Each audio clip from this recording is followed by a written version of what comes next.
because those rights are enshrined in the Constitution, and not even the minister can take them away.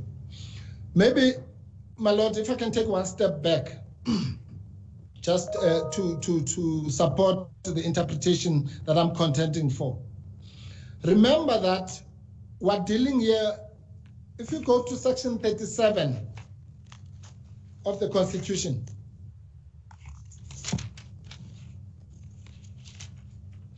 section 37 deals with state of emergency.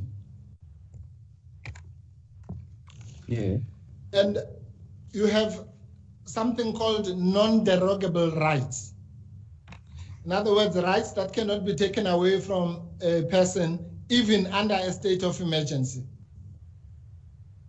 One of those rights is section 35.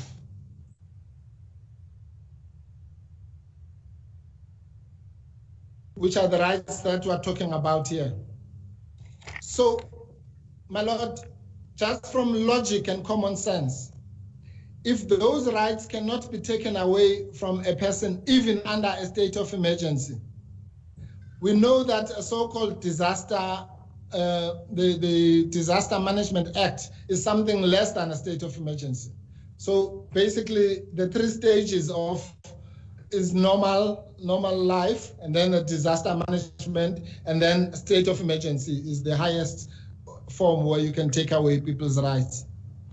So if those rights cannot be taken away even in a state of emergency, there's no way that a disaster management regulation can take them away, because they're non-derogable even under a state of emergency. And there's a reason why the drafters of the Constitution sought to protect those rights, even, as I say, even if we had a flood or a war or whatever, let alone just a kind of situation that we're dealing with now. Yeah. And that must be the reason why the minister stayed away from taking away trial rights, because he can't. If he did, that would be unconstitutional anyway to do so. So neither Regulation 10 or 14 can assist the state, because firstly, there are clear provisions of the CPA, of the Criminal Procedure Act itself, but in any event, those rights derive directly from the Constitution and from non-derogable rights. So absent a legal basis upon which the trial itself may be conducted in the absence of an accused person, then it cannot be done. And this is where we would like the court to issue a declarator to that effect. And the reason for that, if I may add, is the fact that the first accused, as he puts it, has had very negative experiences in the past 20 days when it comes to the protection of his 35(3) rights. Your Lordship will remember that, ironically, he was convicted and sentenced in his absence by the Constitutional Court, which is a matter for other litigation. So it's a matter of once bitten, twice shy. He does not want, in the space of 20 days, to be convicted or to have his trial not in a public forum. And the Lordship will also remember that Justice had no jurisdiction to even set aside a warrant, simply because that warrant was issued by the Constitutional Court. And shortly thereafter, this court again, Judge Pesetanot, found that it was not urgent. Now, it did not find that they don't have jurisdiction, but said it was not urgent when a person was about to be arrested within an hour or two. So the last thing that the first accused wants to see is yet again, for the fourth time, his Section 35(3) rights being trampled upon in his absence. So that is the reason why the declarator is... May I interrupt you there? Yes. No. What's at the heart of this matter is the directive that I issued that the matter proceed by way of a virtual hearing. When I say the matter, I mean the special plea, the section 106, 1H and 106.4 issues that arise in the special plea. Now, what I want to ask you about that, issuing directions, leaving aside the content of the direction, is obviously something that I could do in terms of my inherent powers, in terms of section 173 of the Constitution, where the High Court has inherent power to protect and regulate its own process and procedures, and that's how I understand it. Do you take issue with that? Yes, I do. Section 173 has got absolutely nothing to do with what we are about here. So that section is only applies where there is no provision for a particular process, and mainly in the context of civil proceedings. Here, firstly, insofar as we are talking about the postponement application, the section 168 of the criminal procedure provides for that. But also when it comes, that's why I was taking your lordship through those sections before about virtual hearings. The law provides in section 158, 159, and 159A, there are specific provisions for a hearing in the absence of an accused person. That's exactly the whole point. I'm sorry, my lord. No, I accept that.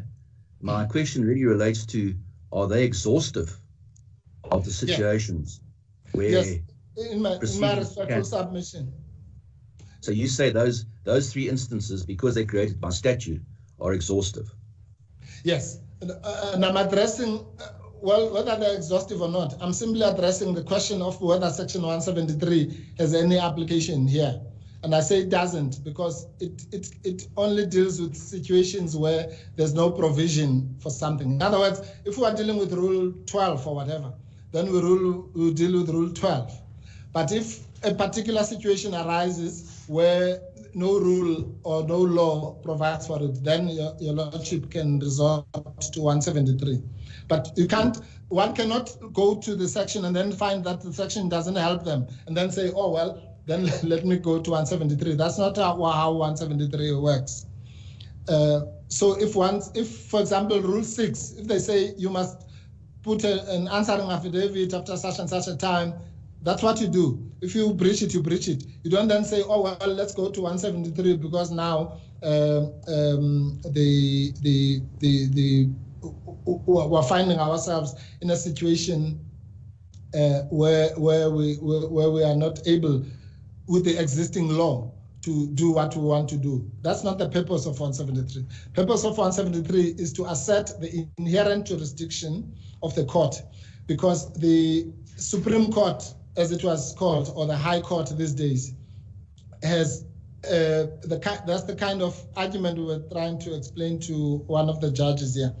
The High Court has got jurisdiction to do anything except where it is prohibited from doing.